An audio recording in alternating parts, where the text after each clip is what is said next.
welcome to the Collectible Show. My name's Aaron LaPedis, and I'm your host tonight. I'd like to introduce my guest, Paul Epstein from Twist and Shout Records. Welcome, Paul. Thanks, Aaron. We're very lucky tonight to have Paul talk to us about rock and roll memorabilia. And right now you're probably looking at the studio and seeing we're in rock and roll heaven. You're in for a treat. Paul, tell me a little bit how you got interested in rock and roll memorabilia. Well, it was really a natural outgrowth from my interest in rock and roll. I started, in 1964 when I discovered the Beatles and rock and roll in general.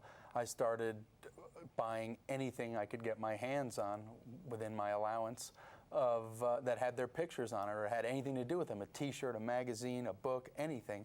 And that is the stuff that turns out to be rock and roll memorabilia. Would you say that there was one songwriter or one band that really tipped off the collectability trend? Well, I think a lot of it kind of smoothly came from Hollywood collectability, actors and movie stars, and people like Elvis were a natural, continuation of that because he had the good, the actor good looks, and he was a heartthrob as well as a musician. So I would pretty much put it to Elvis, but then the British invasion, 1964, the Beatles, that's when it really took off. We have so many things here to show the viewers tonight. Tell me about the different kinds, basically the different categories of memorabilia.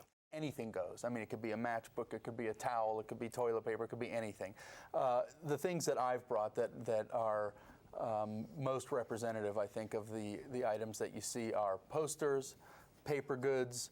I brought some specific Beatles stuff, some toy tie-ins, and some promotional items. We've totally revamped the studio and we have some great stuff. Tell me about the Metallica poster over your shoulder. Yes, that's actually not a poster, it's a pillowcase. Oh, okay. That's a really cool collectible item. So people go to sleep with this image on their bed. they drool on Metallica.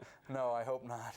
That actually was a promotional item that was done at our own Red Rocks. The artist is a guy named Pusshead, who, from what I understood, actually did an airbrush on that backstage at Red Rocks as part of a promotion. Then the band signed it right there.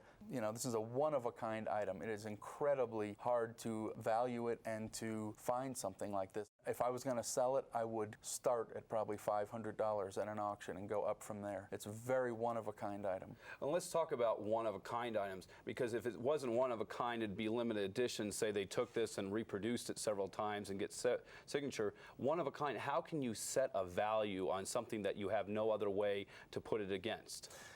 The rule of thumb with that is, I think, it is worth what you can get for it. If you find the right fan, at least in terms of, until, antiques are often defined as 100 years old or older. When it's in the period of, it's not really an antique, it's a popular culture oddity.